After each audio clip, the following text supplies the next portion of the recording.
I want you to reimagine how life is organized on Earth. Think of the planet like a human body that we inhabit. The skeleton is the transportation system of roads and railways, bridges and tunnels, air and seaports that enable our mobility across the continents. The vascular system that powers the body, or the oil and gas pipelines and electricity grids that distribute energy. And the nervous system of communications is the internet cables, satellites, cellular networks, and data centers that allow us to share information. This ever-expanding infrastructural matrix already consists of 64 million kilometers of roads, 4 million kilometers of railways, 2 million kilometers of pipelines, and 1 million kilometers of internet cables. What about international borders? We have less than 500,000 kilometers of borders. Let's build a better map of the world. And we can start by overcoming some ancient mythology. There's a saying with which all students of history are familiar. Geography is destiny. Sounds so grave, doesn't it? It's such a fatalistic adage. It tells us that landlocked countries are condemned to be poor, that small countries cannot escape their larger neighbors, that vast distances are insurmountable. But every journey I take around the world, I see an even greater force sweeping the planet: connectivity. The global connectivity revolution, in all of its forms, transportation, energy, and communications, has enabled such a quantum leap in the mobility of people, of goods, of resources, of knowledge, such that we can no longer even think of geography as distinct from it. In fact, I view the two forces as fusing together into what I call connectography. Connectography represents a quantum leap in the mobility of people, resources, ideas, but it is an evolution of the world from political geography, which is how we legally divide the world, to functional geography, which is how we actually use the world, from nations and borders to infrastructure and supply chains. Our global system is evolving from the vertically integrated empires of the 19th century, through the horizontally interdependent nations of the 20th century, into a global network civilization in the 21st century. Connectivity, not sovereignty, has become the organizing principle of the human species.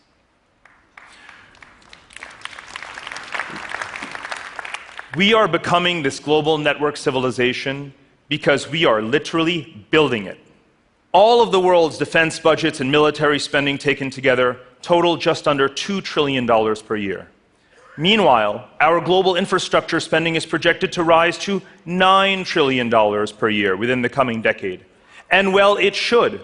We have been living off an infrastructure stock meant for a world population of 3 billion, as our population has crossed 7 billion to 8 billion, and eventually 9 billion and more. As a rule of thumb, we should spend about $1 trillion on the basic infrastructure needs of every billion people in the world. Not surprisingly, Asia is in the lead. In 2015, China announced the creation of the Asia Infrastructure and Investment Bank, which, together with a network of other organizations, aims to construct a network of iron silk roads stretching from Shanghai to Lisbon. And as all of this topographical engineering unfolds, we will likely spend more on infrastructure in the next 40 years. We will build more infrastructure in the next 40 years than we have in the past 4,000 years. Now let's stop and think about it for a minute. Spending so much more on building the foundations of global society, rather than on the tools to destroy it, can have profound consequences. Connectivity is how we optimize the distribution of people and resources around the world. It is how mankind comes to be more than just the sum of its parts. I believe that is what is happening. Connectivity has a twin megatrend in the 21st century: planetary urbanization. Cities are the infrastructures that most define us. By 2030, more than 2/3 of the world's population will live in cities. And these are not mere little dots on the map, but they are vast archipelagos stretching hundreds of kilometers. Here we are in Vancouver, at the head of the Cascadia corridor that stretches south across the US border to Seattle. The technology powerhouse of Silicon Valley begins north of San Francisco, down to San Jose, and across the bay to Oakland. The sprawl of Los Angeles now passes San Diego across the Mexican border to Tijuana. San Diego and Tijuana now share an airport terminal where you can exit into either country. Eventually, a high-speed rail network may connect the entire Pacific spine. America's northeastern megalopolis begins in Boston through New York and Philadelphia to Washington. It contains more than 50 million people and also has plans for a high-speed rail network. But Asia is where we really see the mega cities coming together. This continuous strip of light from Tokyo through Nagoya to Osaka contains more than 80 million people and most of Japan's economy. It is the world's largest megacity, for now. But in China, megacity clusters are coming together with populations reaching 100 million people. The Bohai Rim around Beijing, the Yangtze River Delta around Shanghai, and the Pearl River Delta stretching from Hong Kong north to Guangzhou. And in the middle, the Chongqing-Chengdu megacity cluster, whose geographic footprint is almost the same size as the country of Austria. And any number of these megacity clusters has a GDP approaching $2 trillion. That's almost the same as all of India today. So imagine if our global diplomatic institutions, such as the G20, were to base their membership on economic size rather than national representation. Some Chinese megacities may be in and have a seat at the table, while entire countries, like Argentina or Indonesia, would be out. Moving to India, whose population will soon exceed that of China, it too has a number of megacity clusters, such as the Delhi capital region and Mumbai. In the Middle East, Greater Tehran is absorbing 1/3 of Iran's population. Most of Egypt's 80 million people live in the corridor between Cairo and Alexandria. And in the Gulf, a necklace of city-states is forming, from Bahrain and Qatar through the United Arab Emirates to Muscat in Oman. And then there's Lagos, Africa's largest city and Nigeria's commercial hub. It has plans for a rail network that will make it the anchor of a vast Atlantic coastal corridor stretching across Benin, Togo, and Ghana to Abidjan, the capital of the Ivory Coast. But these countries are suburbs of Lagos. In a megacity world, countries can be suburbs of cities. By 2030, we will have as many as 50 such megacity clusters in the world. So which map tells you more? Our traditional map of 200 discrete nations that hang on most of our walls, or this map of the 50 megacity clusters? And yet even this is incomplete, because you cannot understand any individual megacity without understanding its connections to the others. People move to cities to be connected, and connectivity is why these cities thrive. Any number of them, such as Sao Paulo or Istanbul or Moscow, has a GDP approaching or exceeding 1/3 to 1/2 of their entire national GDP. But equally importantly, you cannot calculate any of their individual value without understanding the role of the flows of people, of finance, of technology that enable them to thrive. Take the Gauteng province of South Africa, which contains Johannesburg and the capital Pretoria. It too represents just over 1/3 of South Africa's GDP. But equally importantly, it is home to the offices of almost every single multinational corporation that invests directly into South Africa and indeed into the entire African continent. Cities want to be part of global value chains. They want to be part of this global division of labor. That is how cities think. I've never met a mayor who said to me, "I want my city to be cut off." They know that their cities belong as much to the global network civilization as to their home countries. Now, for many people, urbanization causes great dismay. They think cities are wrecking the planet. But right now, there are more than 200 intercity learning networks thriving. That is as many as the number of intergovernmental organizations that we have. And all of these intercity networks are devoted to one purpose: mankind's #1 priority in the 21st century: sustainable urbanization. Is it working? Let's take climate change. We know that summit after summit in New York and Paris is not going to reduce greenhouse gas emissions. But what we can see is that transferring technology and knowledge and policies between cities is how we've actually begun to reduce the carbon intensity of our economies. Cities are learning from each other how to install zero-emissions buildings, how to deploy electric car sharing systems. In major Chinese cities, they're imposing quotas on the number of cars on the streets. In many Western cities, young people don't even want to drive anymore. Cities have been part of the problem. Now they are part of the solution. Inequality is the other great challenge to achieving sustainable urbanization. When I travel through megacities from end to end, it takes hours and days, I experience the tragedy of extreme disparity within the same geography. And yet our global stock of financial assets has never been larger, approaching $300 trillion. That's almost 4 times the actual GDP of the world. We have taken on such enormous debts since the financial crisis. But have we invested them in inclusive growth? No, not yet. Only when we build sufficient, affordable public housing, when we invest in robust transportation networks to allow people to connect to each other, both physically and digitally, that's when our divided cities and societies will come to feel whole again. And that is why infrastructure has just been included in the United Nations Sustainable Development Goals, because it enables all the others. Our political and economic leaders are learning that connectivity is not charity, it's opportunity. And that's why our financial community needs to understand that connectivity is the most important asset class of the 21st century. Now, cities can make the world more sustainable. They can make the world more equitable. I also believe that connectivity between cities can make the world more peaceful. If we look at regions of the world with dense relations across borders, we see more trade, more investment, and more stability. We all know the story of Europe after World War II, where industrial integration kicked off a process that gave rise to today's peaceful European Union.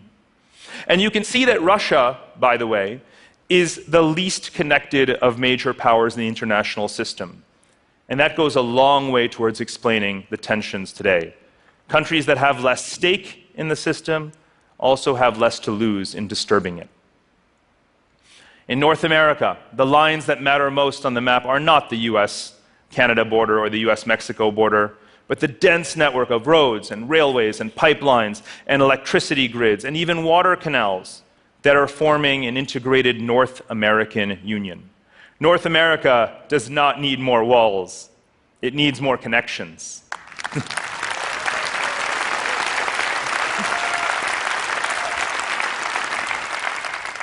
But the real promise of connectivity is in the post-colonial world. All of those regions where borders have historically been the most arbitrary, and where generations of leaders have had hostile relations with each other. But now a new group of leaders has come into power and is burying the hatchet. Let's take Southeast Asia, where high-speed rail networks are planned to connect Bangkok to Singapore, and trade corridors from Vietnam to Myanmar. Now this region of 600 million people coordinates its agricultural resources and its industrial output. It is evolving into what I call a Pax Asiana, a peace among Southeast Asian nations. A similar phenomenon is underway in East Africa, where a half-dozen countries are investing in railways and multimodal corridors so that landlocked countries can get their goods to market. Now these countries coordinate their utilities and their investment policies. They, too, are evolving into a Pax Africana. One region we know could especially use this kind of thinking is the Middle East. As Arab states tragically collapse, what is left behind but the ancient cities such as Cairo, Beirut, and Baghdad? In fact, the nearly 400 million people of the Arab world are almost entirely urbanized. As societies, as cities, they are either water-rich or water-poor, energy-rich or energy-poor. And the only way to correct these mismatches is not through more wars and more borders, but through more connectivity of pipelines and water canals. Now, sadly, this is not yet the map of the Middle East, but it should be. A connected Pax Arabia, internally integrated and productively connected to its neighbors, Europe, Asia, and Africa. Now, it may not seem that connectivity is what we want right now towards the world's most turbulent region, but we know from history that more connectivity is the only way to bring about stability in the long run. Because we know that in region after region, connectivity is the new reality. Cities and countries are learning to aggregate into more peaceful and prosperous wholes. But the real test is going to be Asia. Can connectivity overcome the patterns of rivalry among the great powers of the Far East? After all, this is where World War III is supposed to break out. Since the end of the Cold War, a quarter century ago, at least 6 major wars have been predicted for this region, but none have broken out. Take China and Taiwan. In the 1990s, this was everyone's leading World War III scenario. But since that time, the trade and investment volumes across the straits have become so intense that last November, leaders from both sides held a historic summit to discuss eventual peaceful reunification. And even the election of a nationalist party in Taiwan that's pro-independence earlier this year does not undermine this fundamental dynamic. China and Japan have an even longer history of rivalry and have been deploying their air forces and navies to show their strength in island disputes. But in recent years, Japan has been making its largest foreign investments in China. Japanese cars are selling in record numbers there. And guess where the largest number of foreigners residing in Japan today comes from? You guessed it, China. China and India have fought a major war and have 3 outstanding border disputes. But today, India is the second largest shareholder in the Asia Infrastructure and Investment Bank. They're building a trade corridor stretching from northeast India through Myanmar and Bangladesh to southern China. Their trade volume has grown from $20 billion a decade ago to $80 billion today. Nuclear-armed India and Pakistan have fought 3 wars and continue to dispute Kashmir. But they're also negotiating a most favored nation trade agreement and want to complete a pipeline stretching from Iran through Pakistan to India. And let's talk about Iran. Wasn't it just 2 years ago that war with Iran seemed inevitable? Then why is every single major power rushing to do business there today? Ladies and gentlemen, I cannot guarantee that World War III will not break out, but we can definitely see why it hasn't happened yet. Even though Asia is home to the world's fastest growing militaries, these same countries are also investing billions of dollars in each other's infrastructure and supply chains. They are more interested in each other's functional geography than in their political geography. And that is why their leaders think twice, step back from the brink, and decide to focus on economic ties over territorial tensions. So often it seems like the world is falling apart, but building more connectivity is how we put Humpty Dumpty back together again, much better than before. And by wrapping the world in such seamless physical and digital connectivity, we evolve towards a world in which people can rise above their geographic constraints. We are the cells and vessels pulsing through these global connectivity networks. Every day, hundreds of millions of people go online and work with people they've never met. More than 1 billion people cross borders every year, and that's expected to rise to 3 billion in the coming decade. We don't just build connectivity, we embody it. We are the global network civilization, and this is our map. A map of the world in which geography is no longer destiny. Instead, the future has a new and more hopeful motto: connectivity is destiny. Thank you.